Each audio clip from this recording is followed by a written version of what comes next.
is a piano that we need to take some repair upon it. And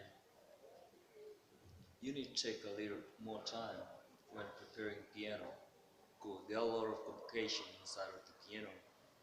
There's this part of it, I hope you see it clear. This is the, we say, call it a bottom part of it. And there's the switcher and the pitch bend. This also comes in the bottom of it. And there's a speaker part. And in this part, there's what I call the piano mounted voice center. And now we got this. You understand more about that. And this part is all direct the voices and the calls that come out of piano. So we take a little more time preparing it so that we don't make any mess in it. Hope you like it.